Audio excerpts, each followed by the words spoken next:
Hello दोस्तों, कैसे हैं आप सभी। स्वागत है आपका हमारे यूट्यूब चैनल नवाचार आईएएस एकेडमी में। दोस्तों, मैं चंद्रपाल यादव। जैसे कि आप देख रहे हैं कि मैंने इससे पहले एक लेक्चर लिया था। वो हमारे प्राचीन भारत के इतिहास से संबंधित था, जो वैदिक सभ्यता से संबंधित था। आज हम उसी को आगे कंटिन्यू करते हैं और उसी को कंटिन्यू करने के बाद में देखते हैं, कल मैंने जो लेक्चर लिया था वो ऋग वैदिक काल से था और आज जो हमारा लेक्चर होगा वो उत्तर वैदिक काल से संबंधित होगा। तो आज हमारा जो टॉपिक है आज का वो है उत्तर वैदिक काल।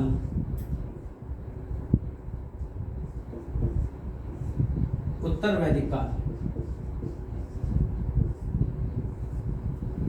जैसा कि दोस्तों कल मैंने जो लेक्चर लिया था आप सभी ने देखा, काफी अच्छा रिस्पांस दिया और उम्मीद है कि आपने अच्छे से उसको अध्ययन किया होगा और समझा होगा और ऋग वैदिक काल से संबंधित सभी जानकारियां वहां से आपने कलेक्ट की होंगे। अब हम देखते हैं, उसी को हम आगे कंटिन्यू करते हैं और प्राचीन भारत के इतिहास के तहत ये हमारा तीसरा चैप्टर के तहत दूसरा लेक्चर है, जिसको हम आगे कंटिन्यू करते हैं और जानते हैं कि ऋग वैदिक काल में समाज कैसा हो गया था। अब देखिए, ये जो हमारा आज का जो लेक्चर है वो लेक्चर आपको तभी समझ में आएगा जब आप हमारे पिछले लेक्चर जो ऋग वैदिक काल से संबंधित है उसका आप अच्छे से अध्ययन करेंगे तब, क्योंकि उससे आज हम कंपेयर करेंगे एक दूसरे में कि पहले ऋग वैदिक काल में कैसा समाज था और उत्तर वैदिक काल में कैसा समाज है। अब आप देखते हैं कि हम यहाँ पे देखते हैं कि इसका कालक्रम क्या है। तो कालक्रम की हम चर्चा करते हैं तो इसके कालक्रम देखते हैं, तिथिक्रम या कालक्रम। तो यहाँ जो कालक्रम देखते हैं तो सबसे पहले देखते हैं कि ऋग वैदिक काल से उत्तर वैदिक काल को डिफरेंट कैसे है। तो डिफरेंट की बात यह है कि 1000 ईसा पूर्व से लेकर 1000 ईसा पूर्व से लेकर ईसा पूर्व से लेकर ये 600 ईसा पूर्व तक, 600 ईसा पूर्व तक ये जो कालक्रम है वो जो कालक्रम है उत्तर वैदिक काल से संबंधित है। अब 1000 ईसा पूर्व से ही क्यों इसका कालक्रम को निर्धारित किया गया है, क्योंकि 1000 ईसा पूर्व के समय ये उत्तर प्रदेश के एटा जिले के पास एक जगह है अतरंजी खेड़ा, वहां से लोहे की खोज के हमको साक्ष्य मिलते हैं जो उस समय के सबसे प्राचीनतम साक्ष्य माने जाते हैं। और जब लोहे की जब खोज हो जाती है तो लोहे की खोज होने से कृषि के यंत्र बनने लगे और काफी चीजें बनने लगी, जिससे क्या है कृषि के क्षेत्र में एक क्रांति उत्पन्न हो गई थी। यानी एक प्रकार से कृषि को बहुत प्रमुखता दी गई थी। और इस काल तक आते आते देखा जाता है कि जो ऋग वैदिक काल में पशुपालन एक प्रकार से प्रमुख संसाधन था, एक प्रकार से प्रमुख पेशा था, वो पशुपालन कम हो गया था और उत्तर वैदिक काल में आते आते कृषि को प्रमुखता दी जाने लगी थी। अब यहाँ देखते हैं कि ऋग वैदिक काल से संबंधित काफी सारे क्रम हैं। तो ये 1000 ईस्वी से 600 ईसा पूर्व तक ही क्यों कंटिन्यू रहा है, उसके पीछे एक कारण है कि 600 ईसा पूर्व तक आते आते जो गांव थे वो शहर बनने लगे। यानी विकास इतनी तेजी से चलने लगा था कि यहाँ से 600 ईसा पूर्व के बाद दूसरी नगरीय क्रांति की शुरुआत हो गई थी। दोस्तों, जैसा आपने देखा है कि जो हमारे वैदिक सभ्यता है, चाहे वो ऋग वैदिक काल हो या उत्तर वैदिक काल हो, दोनों ही क्या है ग्रामीण सभ्यता है। यहाँ के जो लोग थे वो गाँव में निवास करते थे और उससे पहले एक नगरीय सभ्यता का विकास हुआ था जिसको हम सिंधु घाटी सभ्यता कहते हैं। तो यहाँ आप देखेंगे कि ये पूरी नगरीय सभ्यता है। पहले क्या थी, पहली नगरीय सभ्यता थी सिंधु घाटी सभ्यता, उसके बाद ग्रामीण सभ्यता आई जो हम वैदिक सभ्यता आज हम अध्ययन कर रहे हैं। और इसके बाद देखेंगे, इसके बाद 600 ईसा पूर्व के बाद में दूसरी नगरीय क्रांति की शुरुआत हो जाती है। लिख लीजिएगा, द्वितीय नगरीय क्रांति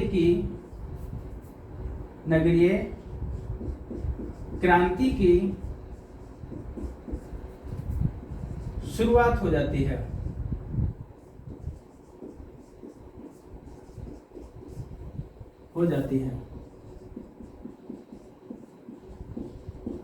अर्थात यहाँ पर कह सकते हैं कि जो 1000 ईसा पूर्व के समय लोहे की खोज हुई, जिससे हम उसको ऋग वैदिक काल से अलग विभाजित कर देते हैं और इसको उत्तर वैदिक काल में रखते हैं।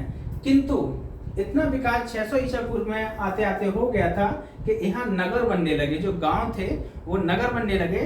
तो इसीलिए इस कालक्रम को 1000 ईसा पूर्व से 600 ईसा पूर्व तक के कालक्रम को हम किस में रखते हैं, वो रखते हैं हम उत्तर वैदिक काल में।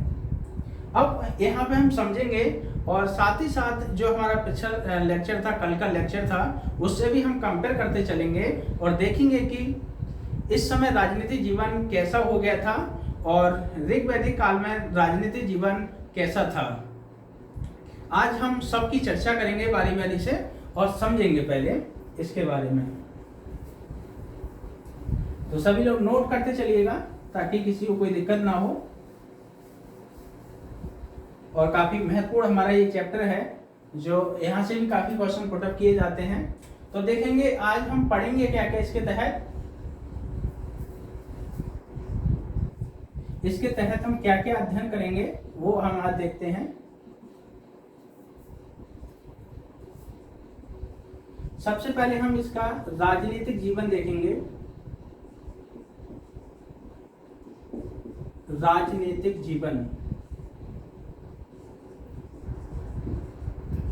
फिर हम देखेंगे इनका सामाजिक जीवन क्या था और साथ ही साथ हम कंपेयर करते चलेंगे कि ऋग वैदिक काल में क्या था और अब क्या परिवर्तन हो गया है। तो सामाजिक जीवन क्या था, फिर हम इनके आर्थिक जीवन पर चर्चा करेंगे। आर्थिक जीवन, लास्ट में इनके हम धार्मिक जीवन पर चर्चा करेंगे इस काल से संबंधित।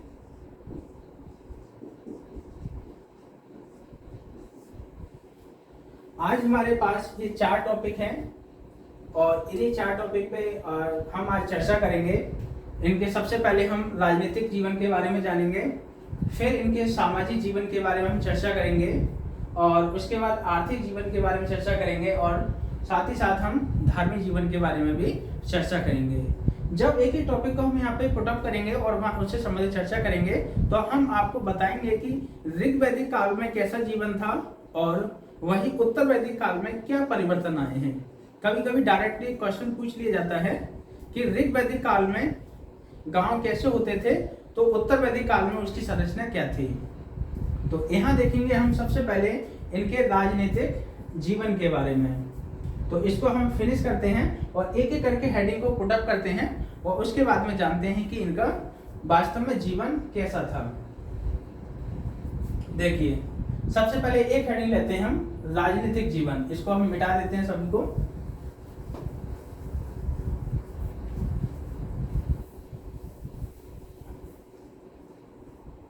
अब देखिएगा, पहली हेडिंग उठाते हैं यहां से और लिखते हैं राजनीतिक जीवन। राजनीतिक जीवन और समझते हैं इसके बारे में। पहले हम इसके बारे में समझेंगे और जानेंगे कि इनका राजनीतिक जीवन क्या है, फिर हम इसके कुछ आपको पॉइंट लिखाएंगे और आप एक साथ में लिख लीजिएगा। जैसे अगर देखा जाए ऋग वैदिक काल में जो राजनीतिक जीवन था उसके तहत और इस काल से संबंधित जो राजनीतिक जीवन है उसमें काफी सारी भिन्नताएं हैं। जैसे यहाँ देखेंगे पहले जो लोग रहते थे जन के रूप में रहते थे, कबीले के रूप में रहते थे, अब उनका आकार धीरे धीरे बड़ा होने लगा है। अर्थात कई कबीला मिलके एक गांव का विकास करने लगे और कई गांव मिलकर एक प्रकार से देखा जाए तो एक विश्व बोला जाता था, विश्व का विकास होने लगा। यहां देखेंगे तो सबसे पहले पॉइंट आप देखेंगे, लिख लीजिएगा, जन का आकार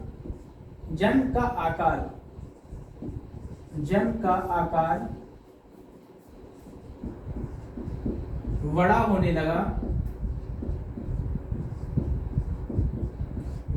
लगा। यहां देखेंगे जन का आकार क्यों बड़ा होने लगा, उसके पीछे एक कारण है, क्योंकि कृषि का विकास होने लगा। जब कृषि का विकास होगा तो लोग स्थायी जीवन जिएंगे। जब स्थायी जीवन जिएंगे तो वो क्या एक जगह रहने लगेंगे, तो एक जगह सारी सुविधाओं का विकास करने लगेंगे। उसी आधार पर क्या है, जन का आकार भी हल्के हल्के बड़ा होने लगा है। एक प्रकार से देखा जाए तो दो जन हुआ करते थे, भरत प्लस पुरु, भरत प्लस पुरु।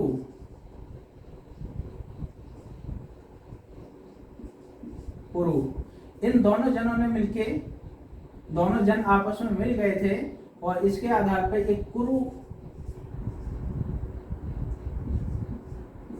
जन का विकास हुआ। कुरु जन जन से जनपद हो गया था, जनपद का विकास हो गया।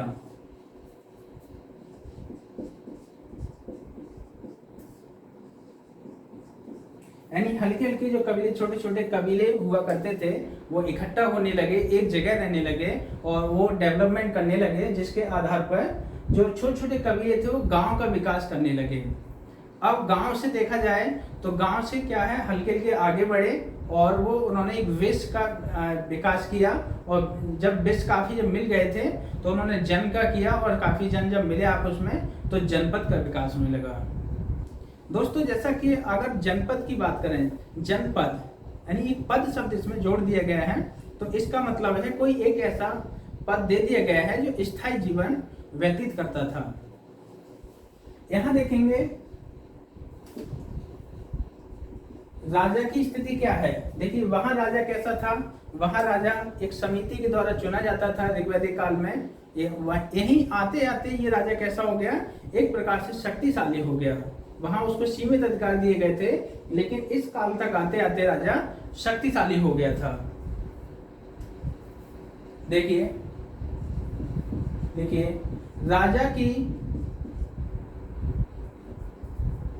की शक्ति, राजा की स्थिति में वृद्धि हुई एवं उसकी शक्तियों का विकास हुआ। उसकी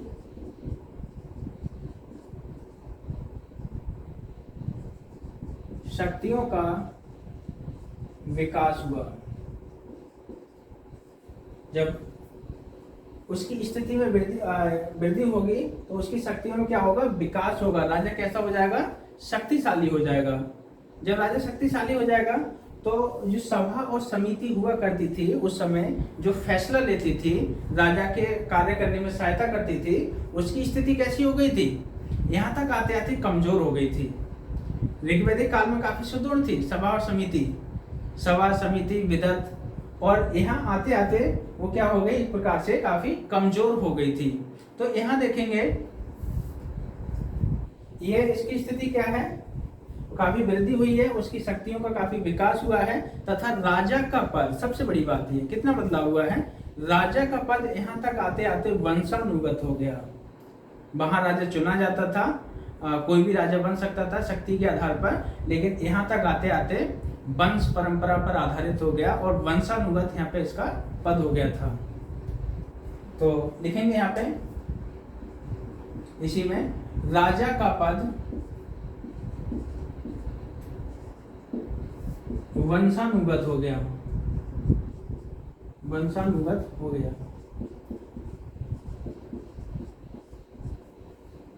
राजा का पद वंशानुगत हो गया। नेक्स्ट देखेंगे, जब वंशानुगत राजा का पद हो गया तो नेक्स्ट पॉइंट में देखेंगे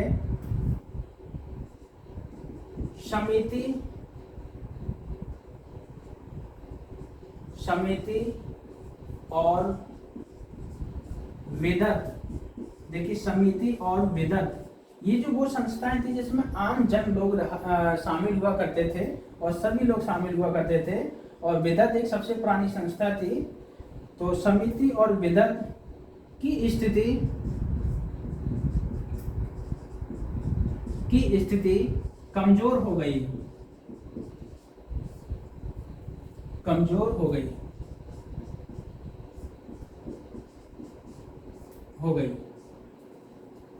अब देख रहे हैं क्या परिवर्तन आ रहा है। जन का आकार बड़ा हो गया।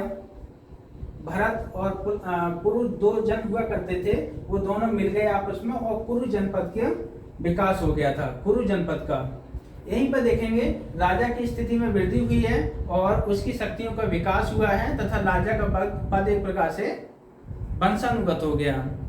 और दूसरी चीज यहाँ पे देखेंगे, इस जो समिति हुआ करती थी, समिति और विदत की स्थिति कमजोर हो गई। अब एक प्रकार से कमजोर हो गई। अब वो फैसला एक प्रकार से नहीं ले पाती थी। नेक्स्ट देखेंगे, इसको फिनिश करते हैं। जिसको लिखना हो आराम से लिखते जाइएगा साथ साथ, ताकि आपको काफी बेनिफिट मिलेगा। इसको फिनिश करते हैं।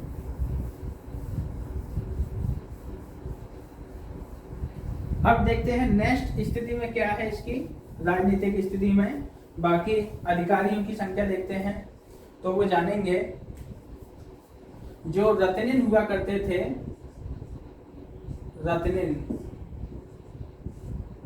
की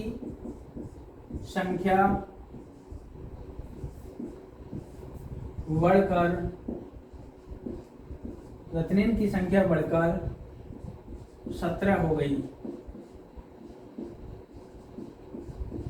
यानी जो रत्निन, जो राजा के जो एक प्रकार से अधिकारी होते थे, जैसे सेना, पुरोहित और पुरब, स्पर्श, ये जो रत्निन हुआ करते थे उनकी संख्या में वृद्धि हुई और संख्या कितनी होगी, बढ़कर 17 हो गई। जो पहले 4-5 हुआ करते थे, सिर्फ राजा की सहायता करते थे, उनकी संख्या बढ़ गई थी। नेक्स्ट पॉइंट देखेंगे इसके अंतर्गत।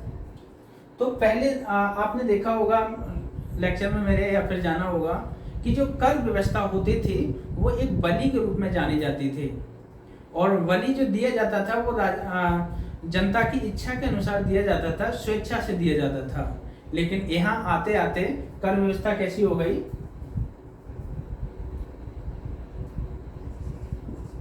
कर व्यवस्था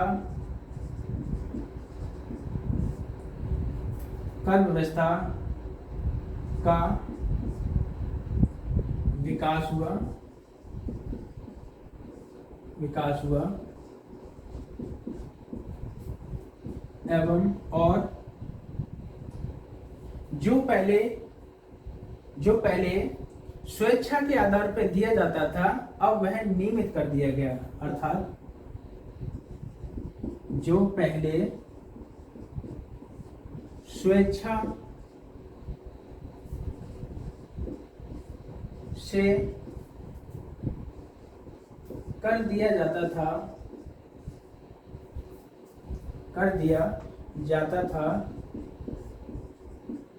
था,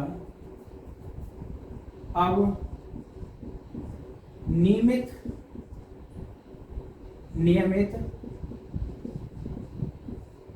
कर दिया। यानी इसका मतलब ये है कि जो कर पहले एक स्वेच्छा से बलि के रूप में दिया जाता था, वो यहाँ तक आते आते एक प्रकार से क्या है, नियमित कर दिया गया। यानी अब जरूरी कर दिया गया, अब राजा को ये कर देना है तो देना ही पड़ेगा राजा के लिए। तो अब जनता एक प्रकार से क्या है, जनता की जिम्मेदारी बन गई थी कि अब उनको कर देना है तो देना ही पड़ेगा। एक प्रकार से राजा का इस पे अधिकार हो गया था। नेक्स्ट पॉइंट देखेंगे। अब देखेंगे क्या सेना इस समय स्थायी सेना बन गई थी? नहीं, अभी भी सेना स्थायी सेना नहीं बनी है, अभी भी सेना का एक अस्थायी रूप ही है। तो यहां देखेंगे नेक्स्ट पॉइंट, सेना तथा न्याय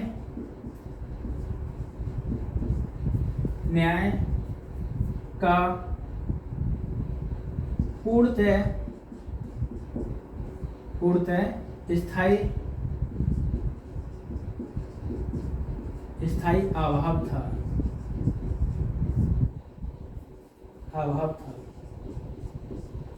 यानी एक प्रकार से देखा जाए तो जो सेना हुआ करती थी अभी भी क्या है, स्थायी सेना नहीं है। और कर का हमको न्याय का भी अभी हमें कोई भी साक्ष्य ऐसा नहीं मिलता है कि जो न्याय राजा के द्वारा किया जाता था। तो ये जो पॉइंट आप देख रहे हैं राजनीतिक जीवन के तहत हैं, तो आप उनसे कल्पना करेंगे और एक प्रकार से तुलना करके देखेंगे कि ऋग वैदिक काल में जो राजनीतिक जीवन था वो कैसा था और उत्तर वैदिक काल तक आते आते उसमें क्या परिवर्तन हुए हैं, वो ये आप देख लीजिएगा।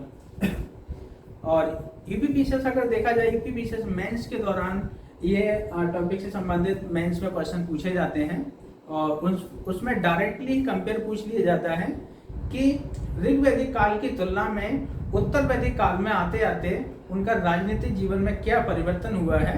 तो यहाँ से हम ये जो पॉइंट है उनको हम डायरेक्ट रख सकते हैं। अब देखेंगे क्या राजा की स्थिति में और कुछ विकास हुआ है, तो हाँ हुआ है।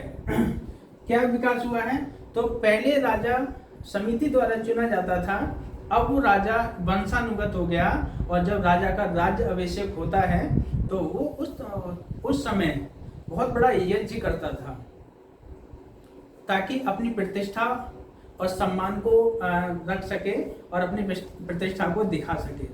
तो कौन सा यज्ञ होता था, उन यज्ञों की हम यहाँ पे चर्चा करते हैं और देखते हैं।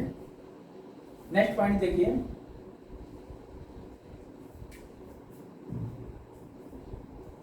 नेक्स्ट देखिए, राजा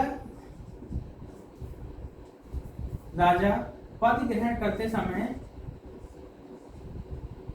पद ग्रहण या राजा राज्याभिषेक के समय, राजा राज्य अभिषेक के समय,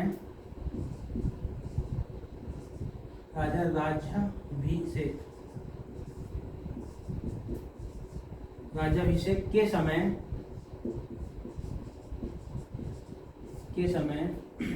एक यज्ञ करता था, राजसूय यज्ञ, राजसूय यज्ञ। इस यज्ञ का नाम काफी प्रचलित है। ये राजसूय यज्ञ जो किया जाता था, वो राजा जब राज्य अभिषेक करता था, अपना पद ग्रहण करता था, और तो उस समय ये यज्ञ कराया जाता था। एक प्रकार से अपनी प्रतिष्ठा को यहाँ पे स्थापित करता था राजा। तो काफी खर्चा होता था, उसमें काफी बलि दी जाती थी एक प्रकार से, और काफी धन की यहाँ पे खर्चा होता था। अब देखेंगे और भी ये युवा करते थे, उसकी हम चर्चा करेंगे। वो धार्मिक जीवन के तहत उनका धार्मिक जीवन क्या था, उसमें हम चर्चा करते हैं।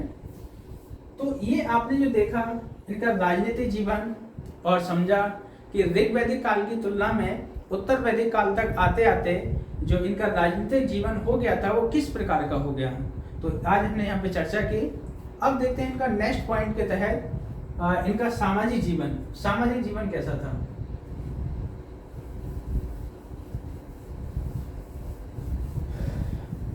अब जानेंगे हम सामाजिक जीवन के बारे में और समझेंगे कि ऋग वैदिक काल की तुलना में उत्तर वैदिक काल तक आते आते इनका सामाजिक जीवन कैसा हो गया था। तो यहाँ पे हेडिंग लिखिए, हेडिंग नंबर 2, सामाजिक जीवन,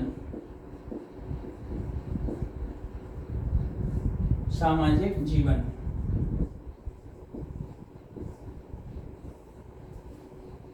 अब देखेंगे यहाँ पे सामाजिक जीवन का इनका जो क्षेत्र था वो कैसे उनका डेवलपमेंट हुआ और कैसे विकास हुआ, उसमें हम जानेंगे। तो यहाँ देखेंगे कि सबसे पहले देखेंगे जो सामाजिक जीवन के तहत इनका जो समाज था वो किस प्रकार से बटा हुआ था, उसकी हम यहाँ पर चर्चा करेंगे। तो परिवार, कई परिवार पहले देखा था ऋग वैदिक काल में, तो परिवार जगह जगह समूह में रहा करते थे जिनको कबीला कहा जाता था। एक प्रकार से कबीलाई जीवन था। लेकिन यहाँ आते आते उत्तर वैदिक काल तक एक जीवन कैसा हो गया था, स्थायी जीवन हो गया। स्थायी का मतलब जब कृषि का विकास हो गया तो छोटे छोटे गांव का विकास हुआ। यानी एक प्रकार से कई परिवार मिलके एक गांव का विकास करते थे। तो इनका संरचना देखेंगे, जैसे आज के समय में देखेंगे कि गांव होता है, फिर एक थाना क्षेत्र होता है, पोस्ट ऑफिस क्षेत्र होता है, फिर तहसील होती है, फिर जिला होता है, फिर राज्य होता है। उसी प्रकार से उस समय देखिएगा उस समय क्या स्थिति थी, तो वो जानेंगे। कई परिवार मिलके क्या बनाते थे, ग्राम बनाते थे। ये डायग्राम बना लीजिएगा, बहुत जरूरी है। कई परिवार मिलके ग्राम बनाते थे और कई ग्राम मिलके विश्व एक इकाई थी, विश्व का निर्माण करते थे। और देखेंगे कई विश्व मिलके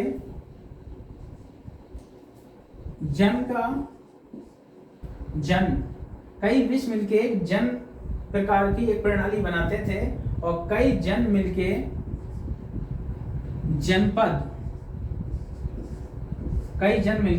एक जनपद की स्थापना करते थे, एक जनपद की संरचना डेवलपमेंट करते थे।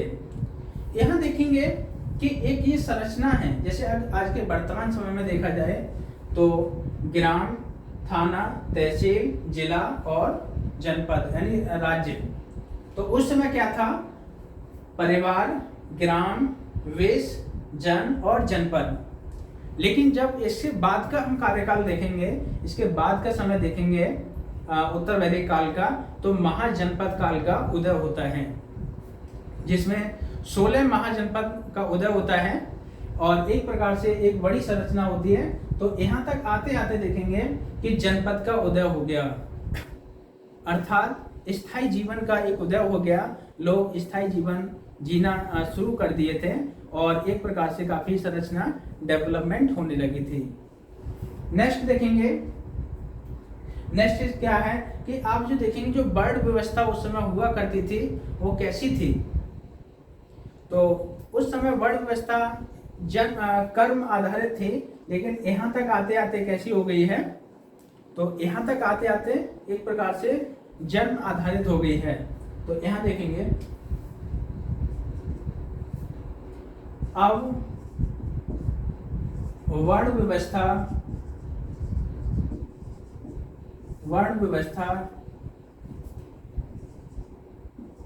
जन्म आधारित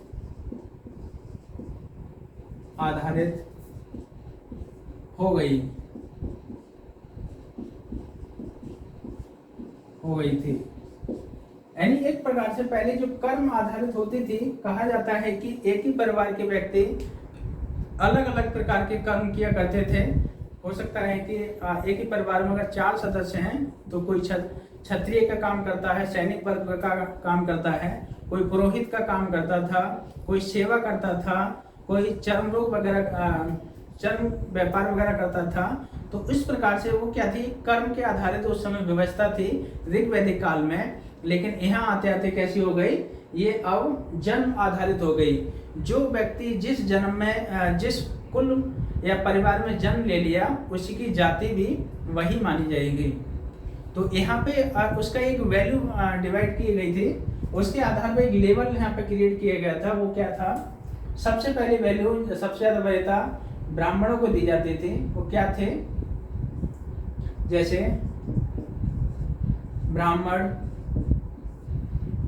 उसके बाद क्षत्रिय आते थे, क्षत्रिय, फिर वैश्य, फिर इसके बाद शूद्र। यहाँ पे कहा जाता है कि जो पूजा पाठ कर्मकांड किया करते थे वो ब्राह्मण वर्ग में रखे गए, और जो क्षत्रिय जो रक्षा करते थे या शासन प्रशासन में भाग लेते थे वो क्षत्रिय हो गए थे, और जो व्यापार या कृषि करते थे वो वैश्य माने गए। लेकिन जो सब इन तीनों वर्ग की सेवा करते गए वो एक प्रकार से शूद्र घोषित कर दिए गए। लेकिन ये व्यवस्था पहले कर्म आधारित थी ऋग्वैदिक काल में, अब ये यहाँ तक आते आते एक प्रकार से ये जन्म आधारित हो गई। अगर कोई व्यक्ति शूद्र वर्ग में जन्म लेता है इस उत्तर वैदिक काल में आते, तो वो व्यक्ति सिर्फ शूद्र से ही संबंधित काम करेगा, बाकी दूसरे वर्ग का काम यहाँ पे नहीं दिया जाएगा उसको। तो इसका मतलब ये है कि ये व्यवस्था कैसी हो गई है? अब जन्म आधारित हो गई है। यहाँ पे हम बात करते हैं गोत्र की। उस समय गोत्र का भी एक डेवलपमेंट हुआ था, एक विकास हुआ था कि गोत्र क्या है। आज भी देखा जाता है कि एक ही गोत्र में, हमारे हिंदू धर्म में एक ही गोत्र में शादी करना संभव नहीं होता है। उसी आधार पर ये गोत्र की संरचना उसी समय से डेवलपमेंट हुई थी उत्तर वैदिक काल से। वो क्या है?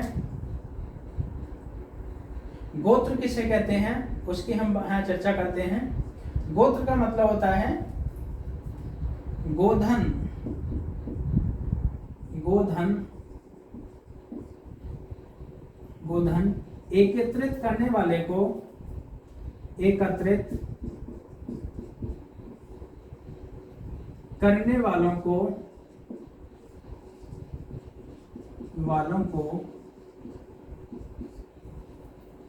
एक ही गोत्र का माना जाता है, एक ही गोत्र का माना जाता था।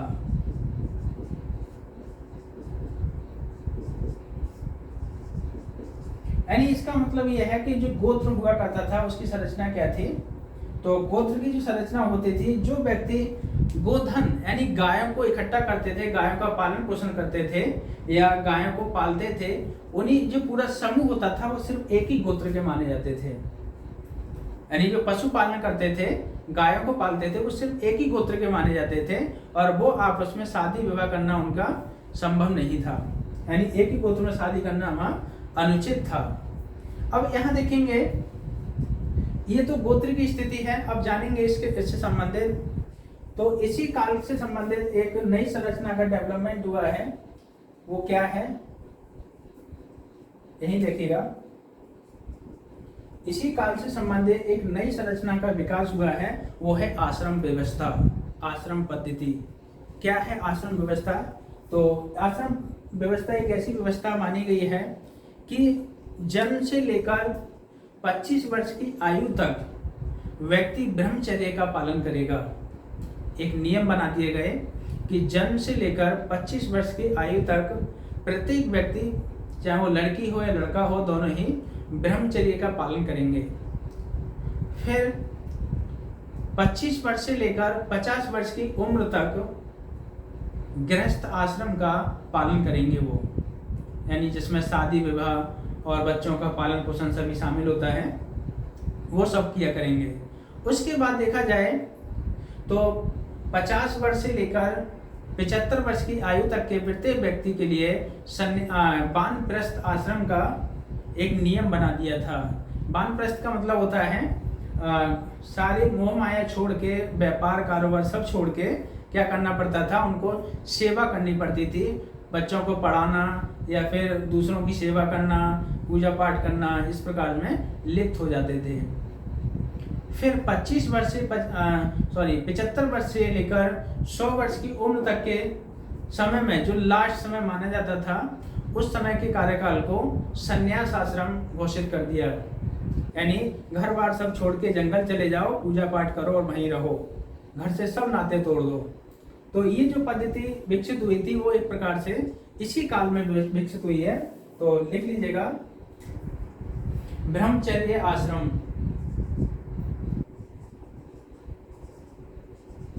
ब्रह्मचर्य आश्रम। ये कितना है? 0 से लेकर, जन्म से लेकर 25 वर्ष तक, 25 वर्ष तक। और दूसरा है गृहस्थ आश्रम, गृहस्थ आश्रम।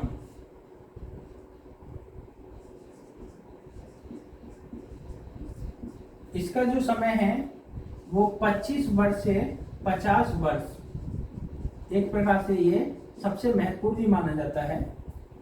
गृहस्थ आश्रम 25 वर्ष से 50 वर्ष की उम्र तक माना जाता है। नेक्स्ट हम 2 और आश्रम हैं, आप इसको लिख लीजिएगा सभी को, फिर अभी और आगे लिखाते हैं। तो 2 और आश्रम हैं, वो आप लिखिए। दूसरा है, तीसरा आश्रम है संन्यास आश्रम, सॉरी वानप्रस्थ आश्रम। तीसरा है वानप्रस्थ आश्रम, वानप्रस्थ आश्रम।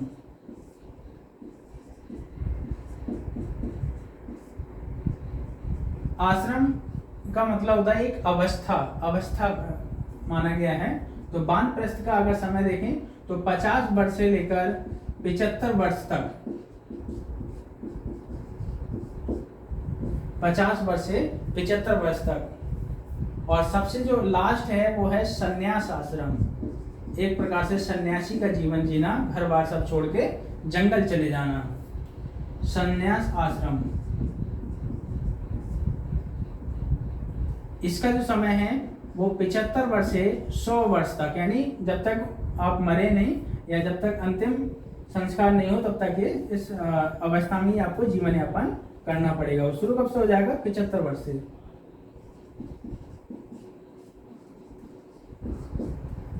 यानी एक प्रकार से देखा जाए तो उस समय जो आश्रम पद्धति की स्थापना हुई थी वो इसी उत्तर वैदिक काल से शुरू होती है। इसमें इन सब में देखा जाए, नोट करके लिख लीजिएगा, नोट करके, गृहस्थ आश्रम सबसे महत्वपूर्ण था, सबसे महत्वपूर्ण था। यानी गृहस्थ आश्रम था जो सबसे महत्वपूर्ण था इस काल में। तो आश्रमों की जो स्थापना हुई थी या व्यवस्था यहाँ पे बनी थी वो हमारे उत्तर वैदिक काल से संबंधित बनी है। अब देखते हैं कि जो स्त्रियों की स्थिति क्या है। यहाँ तक आते आते स्त्रियों की स्थिति क्या है, यानी महिलाओं की दशा क्या थी। तो यहाँ देखिएगा, महिलाओं की दशा की अगर बात करें हम यहाँ पे तो क्या है, महिलाओं की स्थिति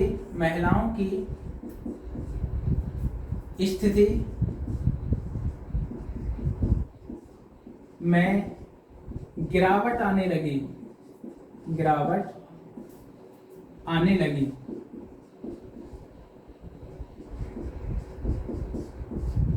यानी इस समय तक आते आते महिलाओं की जो स्थिति थी उसमें गिरावट आने लगी। अब कैसे कह सकते हैं कि महिलाओं की स्थिति में गिरावट आने लगी? हाँ, तो देखिए इसके साक्ष्य हैं। जो समिति व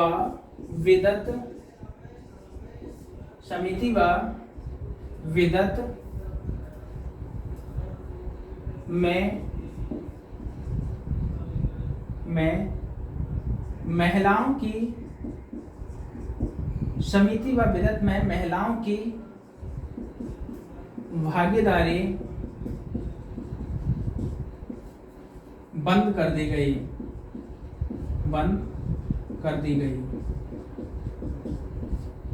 यानी इसका मतलब है कि जो उस समय ऋग्वैदिक काल में विदत और समिति में महिलाएं भाग लेती थीं, वो इस काल तक आते आते उस भाग को ही बंद कर दिया गया। अब वो उसमें कोई भागीदारी नहीं कर सकती हैं। दूसरा देखें, पर्दा प्रथा का प्रचलन शुरू हो गया। पर्दा प्रथा का प्रचलन शुरू हो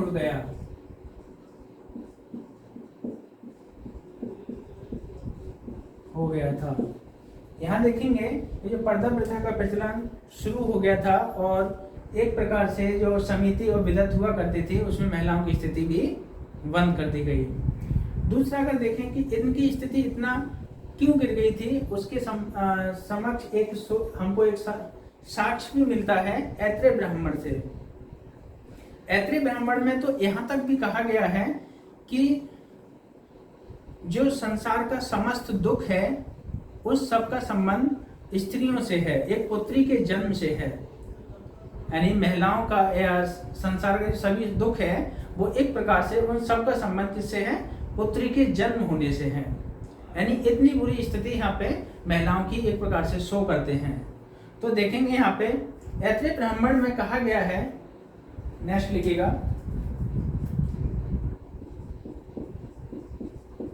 ऐत्रेय ब्राह्मण में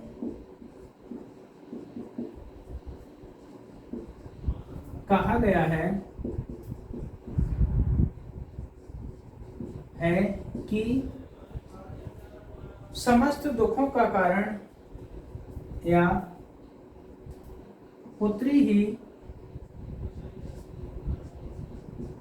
पुत्री ही समस्त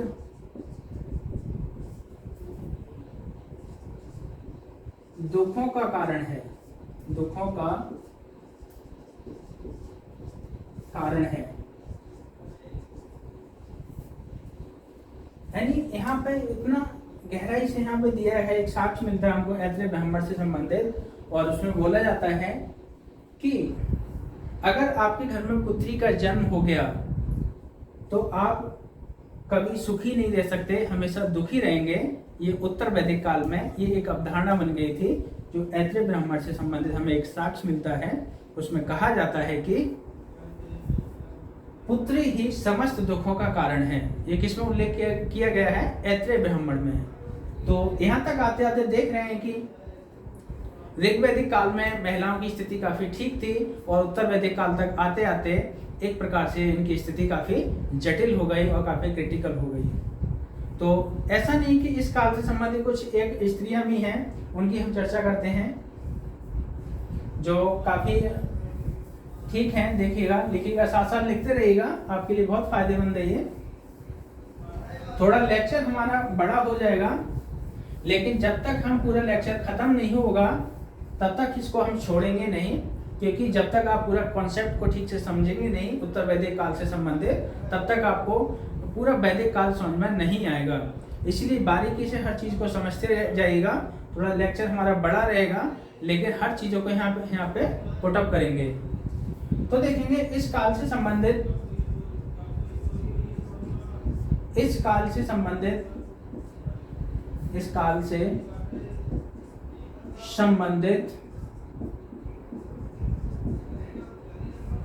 संबंधित कुछ विदुषी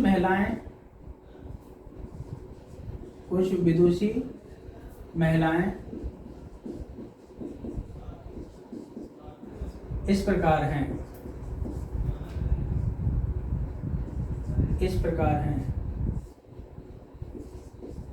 कौन कौन सी हैं? जैसे देखेंगे,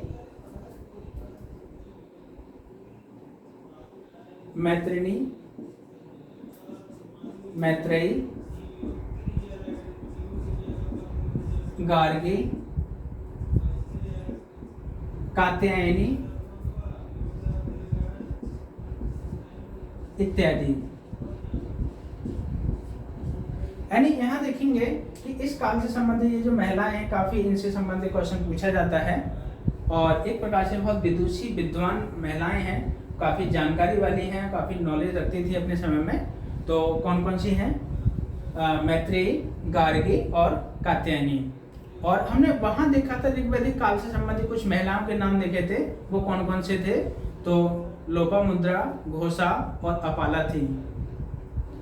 अब देखेंगे इनसे संबंधित इनका इस काल का संबंधित सामाजिक जीवन के तहत ही इनका खान पान कैसा था, लोग कैसे निवास करते थे, उसकी हम बात करेंगे।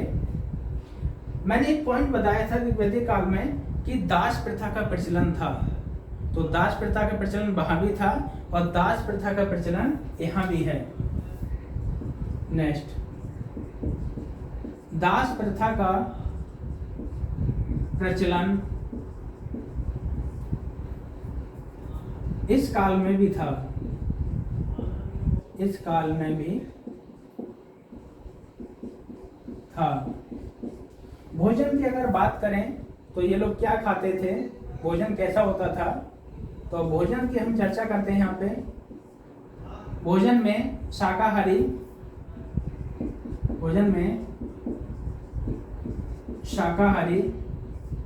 एवं मांसाहारी दोनों प्रकार का था।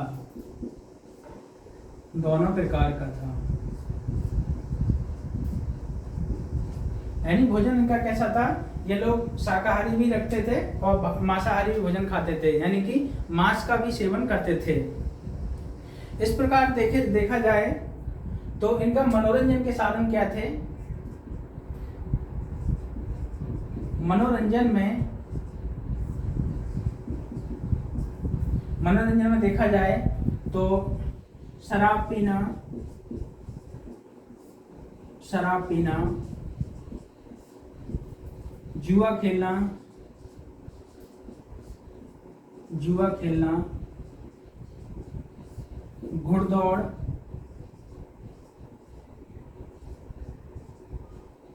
घुड़दौड़, इत्यादि किया करते थे। यानी एक प्रकार से देखते हैं तो मनोरंजन के तौर पे ये शराब पीते थे। शराब एक प्रकार का सौम रस होता था जो जौ से ये तैयार करते थे और ये सौम रस का सेवन करते थे। तो और जुआ भी खेलते थे और घुड़दौड़, ये जो रथ हुआ करते थे, रथों को दौड़ाते थे और एक प्रकार की प्रतियोगिता होती थी। तो वो ये इनके मनोरंजन के साधन थे। अब देखते हैं कि इस काल तक आते आते दो विवाहों का काफी प्रचलन शुरू हो गया था जो ऋग्वैदिक काल में नहीं था, उनकी हम चर्चा करते हैं। तो इसको आप लिख लीजिएगा साथ साथ। चलिए इसको मिटाते हैं। देखिए दो विवाहों की यहाँ पे चर्चा करते हैं। कौन से दो विवाह थे जो इस समय काफी प्रचलित हो गए थे और इसी समय उनका एक प्रकार से उद्भव हुआ था। जैसे एक विवाह था अनुलोम विवाह। अनुलोम विवाह, तो ये कैसा विवाह होता था? तो ये अनुलोम विवाह था वो एक प्रकार से पुरुष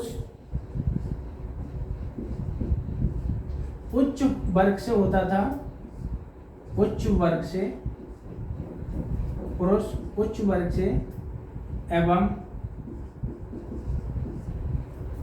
महिला निम्न वर्ग की, निम्न वर्ग के होते थे।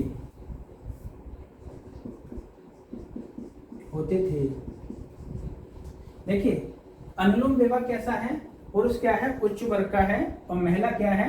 निम्न वर्ग की है। जैसे अगर बात की जाए तो पुरुष एक प्रकार से उस समय ब्राह्मण वर्ग या क्षत्रिय वर्ग का होता था और महिला शूद्र या वैश्य वर्ग की होती थी।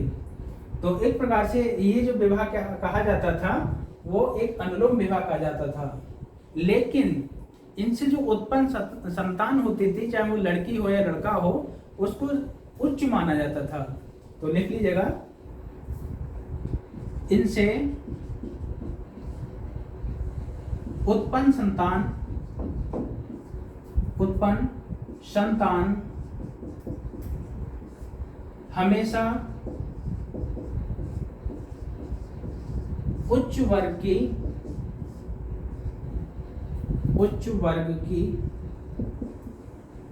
मानी जाती थी।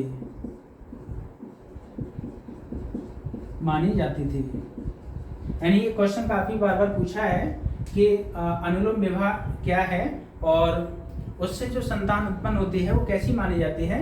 तो वो उच्च वर्ग की मानी जाती है, चाहे वो महिला और पुरुष, महिला निम्न वर्ग की है और पुरुष उच्च वर्ग का है। किंतु एक दूसरा काफी विवाह प्रचलित था, वो था प्रतिलोम विवाह।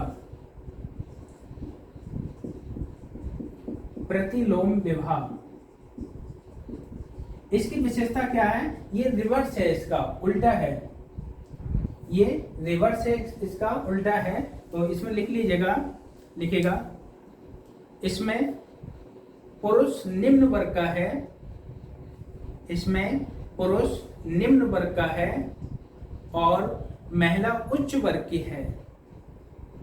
पुरुष निम्न वर्ग का है और महिला उच्च वर्ग की है। किंतु इन दोनों से उत्पन्न संतान यहाँ पे शूद्र कही जाएगी या निम्न वर्ग की मानी जाएगी। तो यहाँ इनका कहना है कि पुरुष यहाँ पे क्या है? निम्न वर्ग का है। प्रतिलोम विवाह में रिवर्स है, एकदम बिल्कुल जस्ट इसके उल्टा है, विपरीत है। और इनसे जो संतान उत्पन्न होगी वो कैसी मानी जाएगी? वो निम्न वर्ग की मानी जाएगी। उसको जो दर्जा दिया जाएगा वो निम्न वर्ग का दर्जा दिया जाएगा। तो ये जो विवाह थे काफी यहाँ पे प्रचलित हैं और वो ऋग्वैदिक उत्तर वैदिक काल से संबंधित हैं। तो दोस्तों जैसा कि आपने देखा, हमने अभी चर्चा की आपसे उससे पहले राजनीतिक जीवन की, फिर हमने जो चर्चा की है सामाजिक जीवन की, वैदिक उत्तर वैदिक काल से संबंधित। अब जो हम आपसे चर्चा करेंगे वो है इनके आर्थिक जीवन की, और देखेंगे कि इनके आर्थिक जीवन ऋग्वैदिक काल से कैसे विपरीत है। अगर यहाँ पे मेंस में क्वेश्चन लिखने को आता है तो आप उसको कैसे इसको लिख सकते हैं, कैसे आप डिफरेंट कर सकते हैं, वो सब यहाँ पे चर्चा करते हैं। तो नेक्स्ट हेडिंग डालिएगा आर्थिक जीवन, और आर्थिक जीवन के तहत हम यहाँ पे देखेंगे कि इनका आर्थिक जीवन कैसा था, उन सब की चर्चा करेंगे।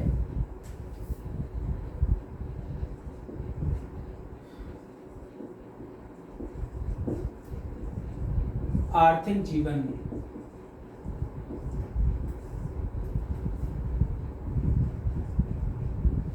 देखिए हमने वहां पे देखा ऋग्वैदिक काल में कि आर्थिक जीवन कैसा था। तो पशुपालन का वो ज़्यादा विशेषता रखते थे, प्रेफरेंस देते थे। लेकिन यहाँ आते आते लोहे की खोज होने से कृषि को काफ़ी वरीयता दी गई, और कृषि एक प्रकार से प्रमुख संसाधन बन गया था, व्यवसाय बन गया था।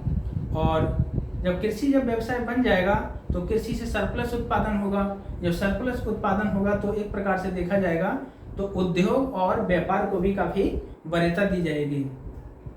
लेकिन अभी तक यहाँ पे देखा जाता है कि ऋग्वैदिक काल में सिर्फ आंतरिक व्यापार होता था, लेकिन उत्तर वैदिक काल तक आते आते एक प्रकार से अंतर्राष्ट्रीय व्यापार भी होने लगा।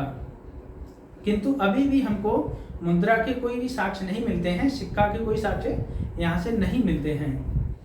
तो देखेंगे कि ऋग्वैदिक काल से संबंधित और इस काल में जो आर्थिक व्यवस्था थी वो कैसी थी, उसकी हम यहाँ पे चर्चा करते हैं। अब देखिएगा, समझिएगा, इससे संबंधित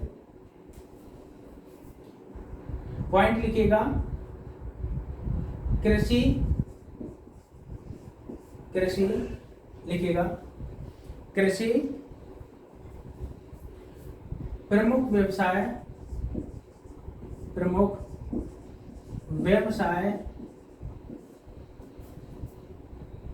बन गया।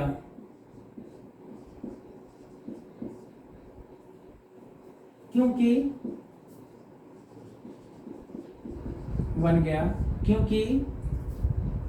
लोहे की खोज होने से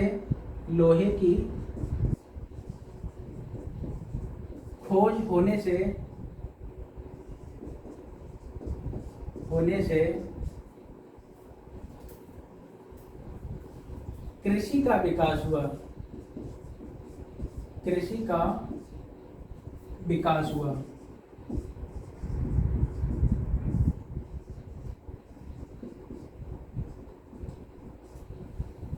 देखिए, इसका इतना महत्व बढ़ गया कृषि का कि एक प्रकार से प्रमुख व्यवसाय बन गया। और जो पशुपालन ऋग्वैदिक काल में प्रमुख व्यवसाय था वो इस समय द्वितीय व्यवसाय बन गया। इसकी चर्चा हमको कहाँ से मिलती है? एक प्रकार से देखा जाए तो एक संहिता है काठक संहिता। काठक संहिता में हमको 24 बैलों से चलने वाले हल की चर्चा मिलती है। यानी 24 बैलों द्वारा जो चलाया जाता था हल, उसकी चर्चा हमको कहाँ से मिलती है? वो काठक संहिता में मिलती है। अब देखेंगे, नेक्स्ट पॉइंट लिखेंगे इसी संबंधित। काठक संहिता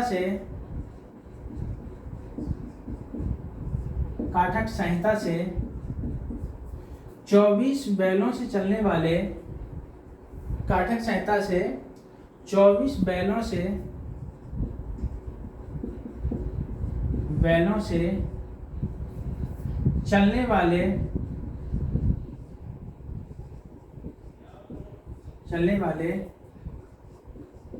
हल का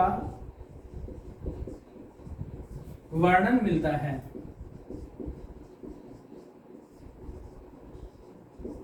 यानी एक ऐसा हल हुआ करता था जो 24 बैलों द्वारा खींचा जाता था, उसकी चर्चा हमको कहाँ से मिलती है? काठक संहिता से मिलती है।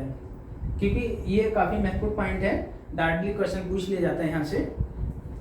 जब हम आपको महत्वपूर्ण क्वेश्चन आंसर कराएंगे इनसे संबंधित, तब आपको समझ में आएगा कि ये जो सभी पॉइंट में जो लिखा रहा हूँ वो आपके लिए कितने महत्वपूर्ण हैं। नेक्स्ट देखिएगा, अब देखिए दूसरा प्रमुख व्यवसाय कौन सा बन गया था। पहला तो हमारा कृषि हो गया, देखेंगे दूसरा प्रमुख व्यवसाय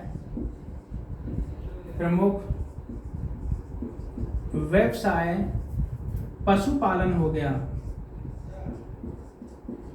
पशुपालन हो गया, यानी कृषि हमारा कैसा हो गया था, पहला प्रमुख व्यवसाय हो गया था, और पशुपालन कैसा हो गया, दूसरा प्रमुख व्यवसाय हो गया। अब देखेंगे कृषि के अधिशेष उत्पादन से, नेक्स्ट इसको आगे मिटाइएगा, लिख लीजिएगा साथ में, इसको लिख लिया, चलते हैं इसको। अब देखेंगे कृषि के अधिशेष उत्पादन से क्या क्या होता है।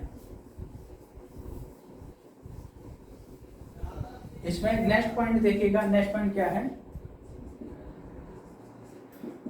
कृषि के अधिशेष उत्पादन से उद्योग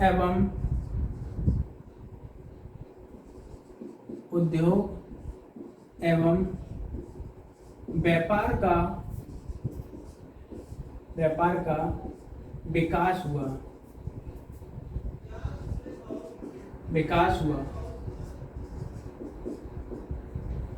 यहाँ पे देखेंगे कि एक प्रकार से, एक मिनट समझ लीजिए,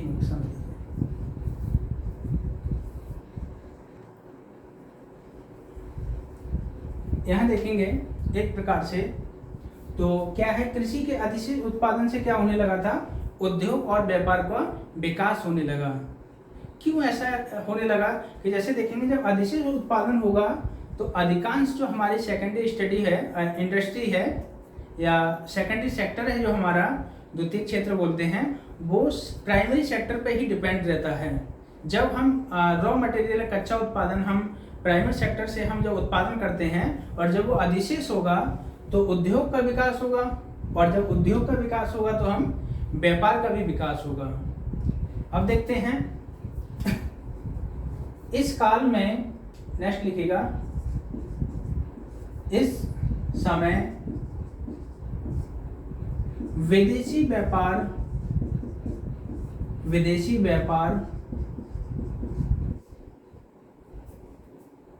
के प्रमाण भी मिलते हैं।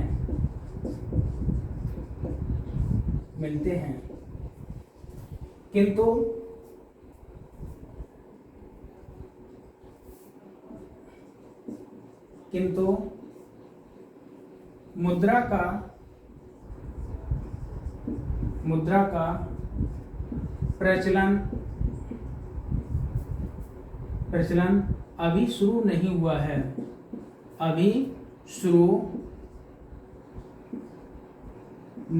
है।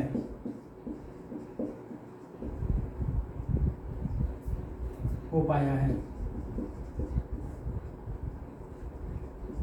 यानी एक प्रकार से देखा जाए तो विदेशी व्यापार के हमको साक्ष्य मिलते हैं यहाँ से कि उत्तर वैदिक काल के लोग विदेशों से व्यापार करते थे, लेकिन अभी भी मुद्रा का यहाँ पे कोई साक्ष्य नहीं मिलता है। अभी भी क्या करते थे, विनिमय के आधार पर ये व्यापार किया करते थे, एक वस्तु के बदले दूसरी वस्तु।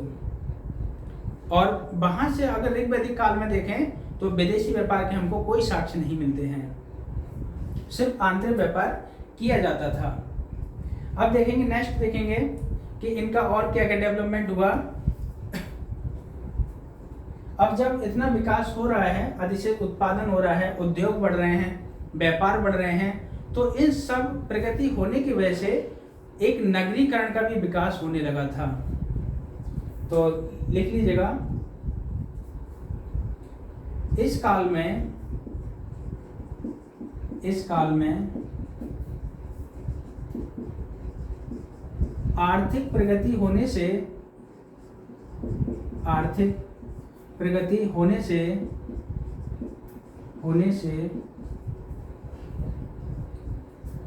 नगरीकरण नगरीकरण शुरू हो गया, शुरू होने लगा।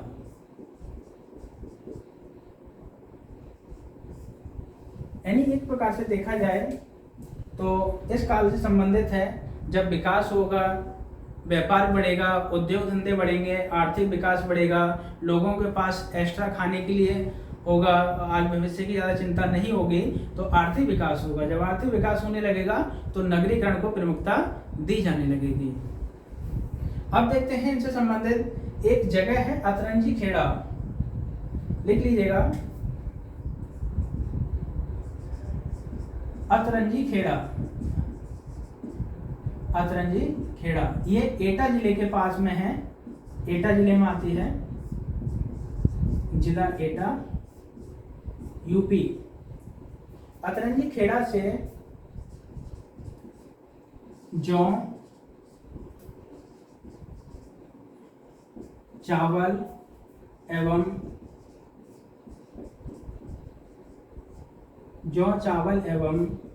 गेहूं के साक्ष्य मिलते हैं। जौ, चावल एवं गेहूं के साक्ष्य मिलते हैं। ये वही अतरंजी खेड़ा है जहां से लोहे के सबसे पहले प्रमाण मिले हैं, और ये एटा जिला एटा और उत्तर प्रदेश में स्थित है। यहाँ से सबसे पहले हमको लोहे के साक्ष्य मिले हैं, और यहीं से हमको जौ, गेहूं और चावल तीनों के ही होने के हमको साक्ष्य मिलते हैं अतरंजी खेड़ा से। अब देखते हैं कि इस काल से संबंधित क्या क्या पशु पाले जाते थे, उनके क्या प्रमाण हैं, उसकी हम चर्चा करते हैं यहाँ पे। तो इसको सब लिख लीजिएगा, साथ ही साथ देखिएगा नेक्स्ट पॉइंट, साथ साथ सब लिखते जाइएगा। जब आप क्वेश्चन आंसर करेंगे, जब मैं आयोग वाले क्वेश्चन आंसर को यहाँ पुटअप करूंगा, तब आपको समझ में आएगा कि कितने महत्वपूर्ण पॉइंट हैं जो आपके तैयारी के लिए काफी जरूरी हैं। और इसीलिए मेरी क्लास थोड़ी सी लंबी हो रही है कि मैं जो महत्वपूर्ण पॉइंट है उन सभी को यहाँ पे आपके सामने लेके आ रहा हूँ। अब देखते हैं इस समय इस काल में, यानी इस काल का मतलब है उत्तर वैदिक काल। इस काल में गाय, बैल, भेड़, बकरी, गधा एवं सुअर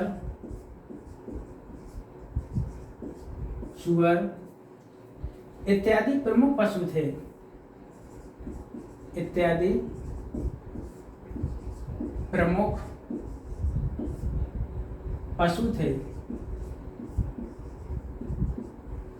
किंतु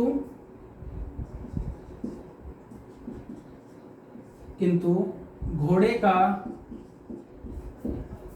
महत्व ज्यादा था,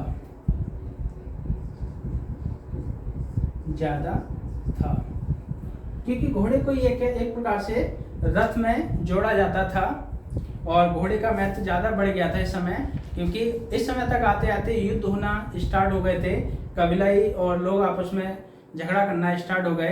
तो एक प्रकार से देखा जाए तो घोड़े की यहाँ पे काफी वरीयता बढ़ जाती है। अब देखते हैं कि इनका जो आर्थिक जीवन था, यहाँ हमने चर्चा की आपके सामने और देखा आर्थिक जीवन से संबंधित, और जाना कि ऋग वैदिक काल की अपेक्षा उत्तर वैदिक काल तक आते आते आर्थिक जीवन में क्या परिणाम, क्या बदलाव आए हैं, वो सब यहाँ पे हमने आपके सामने रखा। अब चर्चा करते हैं इनके नेक्स्ट पॉइंट की ओर, वो है इनका धार्मिक जीवन। अब देखेंगे इनका धार्मिक जीवन कैसा है, उन सब के बारे में यहाँ पे चर्चा करेंगे और समझेंगे। नेक्स्ट हेडिंग लिखिएगा धार्मिक जीवन।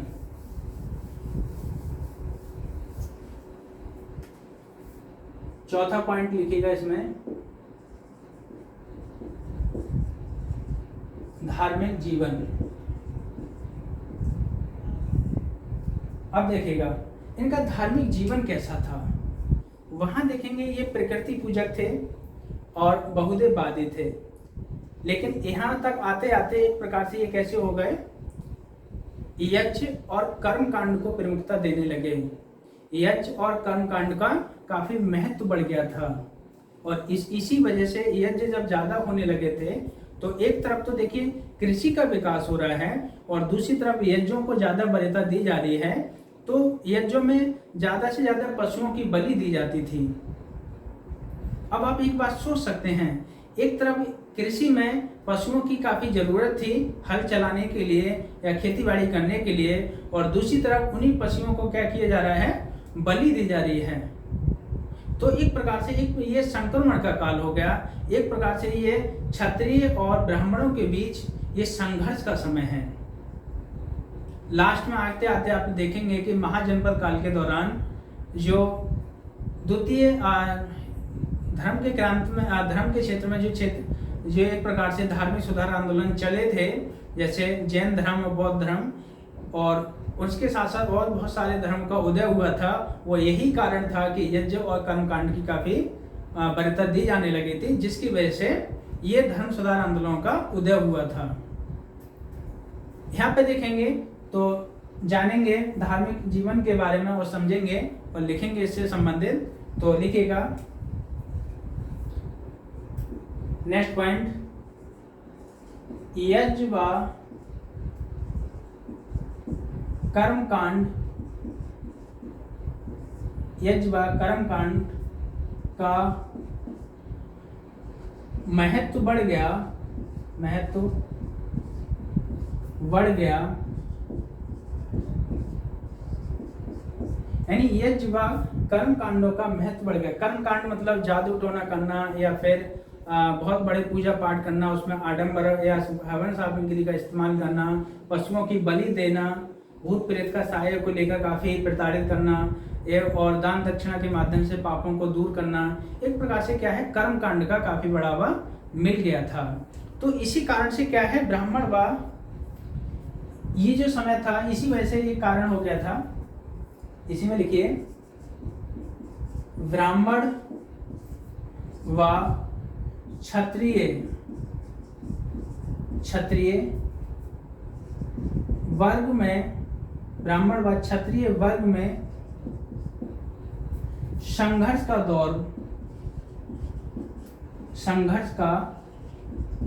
दौर शुरू हो गया।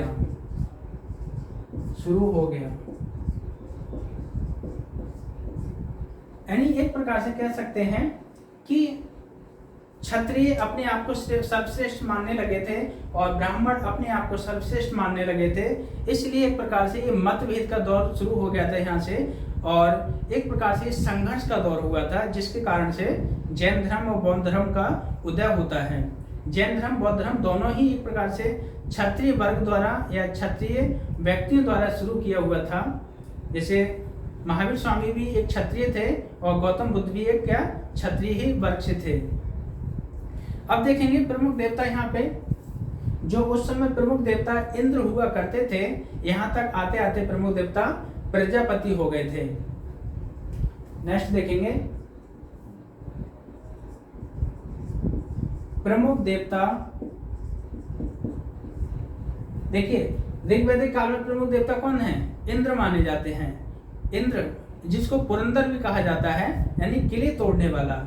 लेकिन यहाँ तक आते आते जो प्रमुख देवता कौन हो गए थे, वो है प्रजापति। प्रमुख देवता प्रजापति हो गए, यानी प्रमुख देवता कौन हो गए थे, प्रजापति हो गए थे। अब देखेंगे कि जब प्रजापति प्रमुख देवता हो गए थे तो बाकी देवताओं का स्थान क्या था, उन सब की हम यहाँ पे चर्चा करेंगे। तो देखेंगे विष्णु को, नेक्स्ट देखिए विष्णु को पोषक एवं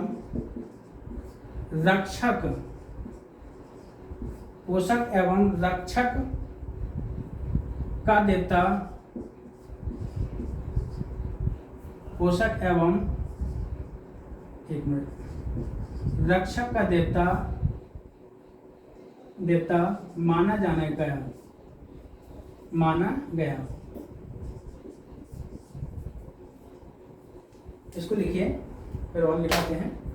तो एक प्रकार से देखा जाए, ये विष्णु जो थे वो एक पोषक यानी अनाज उत्पादक और रक्षक, हमारी रक्षा करने वाले देवता माने गए। और दूसरे यहाँ पे देखें तो एक है वरुण देवता, जिनको जल देवता कहा गया है, वरुण देवता। नेक्स्ट लिखिए,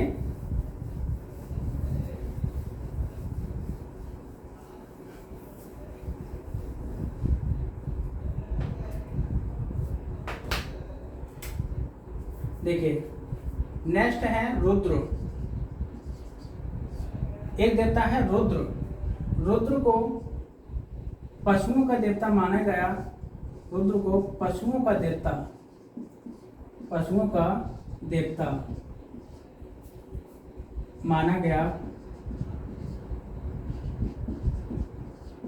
यहां देखेंगे कि पशुओं का देवता ऋग्वैदिक काल में कौन था?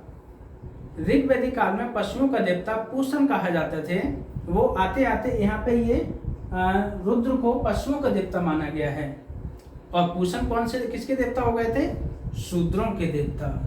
देखिए शूद्रों की स्थिति यहाँ पे आते आते कितनी नीची हो गई थी, या कितना गिरा दिया था लेवल, कि जो पशुओं के देवता ऋग्वैदिक काल में पूषण हुआ करते थे, वो उत्तर वैदिक काल में आते आते और शूद्रों का देवता पूषण कहा गया। देखिएगा, लिखिएगा, पूषण देवता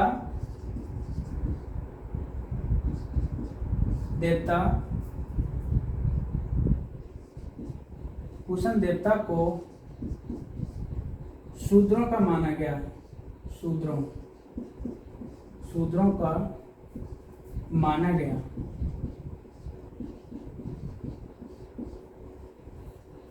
एक देवता है वरुण देवता। वरुण देवता को जल देवता माना गया। यानी एक प्रकार से यहाँ पे देखा जा रहा है तो ऋग्वैदिक काल से और उत्तर वैदिक काल से संबंधित जो देवता हैं उनका भी यहाँ पे एक वो दिया जा रहा है, क्रम बदल दिया जाता है और उनका भी एक प्रकार से वर्गीकरण किया गया है। जो देवता ऋग्वैदिक काल में पशुओं की हुआ करते थे, पूषण देवता, वो यहाँ तक आते आते ये शूद्रों के हो गए। जो निचला वर्ग था, सबसे निचला वर्ग, वैश्य के बाद आते थे शूद्र, उनके देवता ये कौन माने गए हैं? पूषण। अब देखिए इस समय तक आते आते बहुत सारा कर्मकांड और बलि प्रथा का काफी वरीयता दी गई थी। तो देखते हैं कि कुछ महत्वपूर्ण यज्ञ करते थे ये लोग इस समय तक, और जिस यज्ञ में ये हजारों पशुओं की बलि दी जाती थी एक एक साथ में, तो उन यज्ञों की हम चर्चा करते हैं और उनके बारे में बताते हैं कि वो यज्ञ किससे संबंधित हुआ करते थे। तो जानिए यहाँ पे और समझिए। नेक्स्ट लिखिए, ये लगभग 3 प्रकार के यज्ञ करते थे। एक करते थे राजसूय यज्ञ। राजसूय। दूसरा करते थे ये अश्वमेध यज्ञ। और तीसरा करते थे, ये महत्वपूर्ण है, वाजपेय यज्ञ। अब देखिएगा तीनों यज्ञ किससे संबंधित हैं। जो राजसूय यज्ञ हुआ करता था वो राजा अपनी प्रतिष्ठा को दर्शाने के लिए करता था, यानी प्रतिष्ठा। एक प्रकार का जब राज्याभिषेक होता था तो उस समय युद्ध यज्ञ करवाता था ये। और यहाँ पर कह सकते हैं कि प्रतिष्ठा है तो लिखिएगा, एक सेकंड।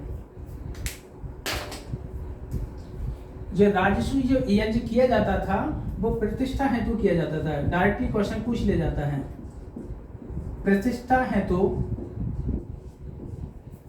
किया जाता था। जाता था। दूसरा अश्वमेध यज्ञ है वो राज्य विस्तार से संबंधित था। राज्य विस्तार से संबंधित था।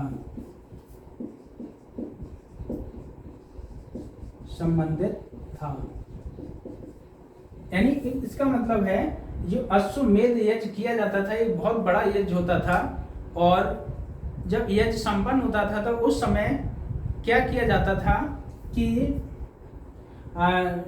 एक घोड़ा को छोड़ा जाता था, जो उस पर एक चुनौती लिखी जाती थी कि घोड़ा जिस क्षेत्र में जाता है तो उस क्षेत्र से संबंधित वो राजा का क्षेत्र माना जाएगा, और जो भी इस घोड़े को पकड़ेगा तो वो राजा की चुनौती को स्वीकार करना पड़ेगा और उसे युद्ध करना पड़ेगा। तो एक प्रकार से ये अश्वमेध यज्ञ हुआ करता था जो राज्य विस्तार से संबंधित था। नेक्स्ट है वाजपेयी यज्ञ है, वो क्या है, एक प्रकार का ये शक्ति प्रदर्शन के हेतु किया जाता था। एक प्रकार से रथ दौड़ इसमें कराई जाती थी जिसमें शक्ति प्रदर्शन करवाया जाता था। इसको बोल सकते हैं शक्ति प्रदर्शन हेतु, शक्ति प्रदर्शन हेतु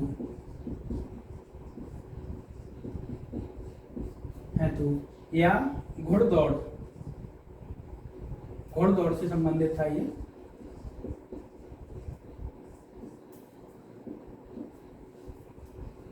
अब देखा जाता है कि ये जो यज्ञ होते थे इसमें बहुत सारे कर्मकांड और बलि दी जाती थी यज्ञ में। तो यहाँ पे लिखिएगा यज्ञों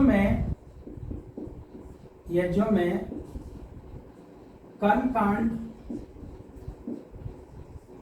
एवं बलि की प्रधानता थी। यानी इसका मतलब यह है कि यज्ञ जो हुआ करते थे उसमें बहुत सारी बलि दी जाती थी पशुओं की, जिसके कारण से खेती का जो विस्तार होने लगा और जिसकी वजह से ये समस्या उत्पन्न होने लगी थी। उसकी वजह से क्या समस्या उत्पन्न हुई, वो समस्या ये है कि पशुओं की कमी होने लगी, जिससे खेती किसानी में बहुत बड़ी समस्या उत्पन्न होने लगी थी। तो जिसकी वजह से देखा जाए, लेकिन इस बात का एक बहुत बड़ा उल्लेख मिलता है उपनिषदों में। इसका एक क्या किया गया है, इसकी मनाही की गई है या इसका खंडन किया गया है उपनिषदों में। तो यहाँ आप देखेंगे यज्ञों में कर्मकांड में बलि की प्रधानता थी, लेकिन उपनिषदों में इसकी निंदा की गई है। लिख लीजिएगा, उपनिषदों में इसकी निंदा की गई है, निंदा की गई है। ठीक है, तो आज का हमारा लेक्चर आपने देखा कि ये जो लेक्चर है हमारा आज का संपन्न हुआ है, और उसके तहत आप देख रहे हैं कि आज हमने जाना कि इनका धार्मिक जीवन क्या है और सामाजिक जीवन क्या है, आर्थिक जीवन क्या है और राजनीतिक जीवन, सबके बारे में आज आपने चर्चा की और आपने बारी बारी से इस चीज़ को समझा। तो आज हमने इस चैप्टर को यहाँ पे ही कंप्लीट किया है, और कल ये जो हमारा एक नया लेक्चर रहेगा वो इसी से संबंधित रहेगा, और उसके तहत हम वैदिक साहित्य को पढ़ाएंगे, जिसमें आपका चारों वेद होंगे, ग्रंथ, उपनिषद, पुराण, महाभारत, गीता, हर चीज़ का हम उल्लेख करेंगे और आपको बताएंगे कि कहाँ से कैसे कैसे क्वेश्चन पूछे जाते हैं। तो वो लेक्चर हमारा कल का रहेगा। इससे पहले जो हमारा कल का जो लेक्चर था ऋग्वैदिक काल से संबंधित, उसको आप अच्छे से पढ़िएगा, उसके बाद इसका अध्ययन करिएगा, और उसके बाद एक लेक्चर हम इससे संबंधित कल लेके आएंगे। वो लेक्चर हमारा वैदिक साहित्य से संबंधित होगा, और उसके बाद हमारा एक चौथा लेक्चर इसी काल से संबंधित होगा, वो होगा हमारा कुछ महत्वपूर्ण प्रश्न उत्तरों का। तो आज के लिए इतना ही काफ़ी है। अब अच्छे से नोट्स बनाते चलिएगा ताकि किसी को कोई समस्या ना हो। ओके, अच्छे से पढ़िएगा। ऑल द बेस्ट, धन्यवाद।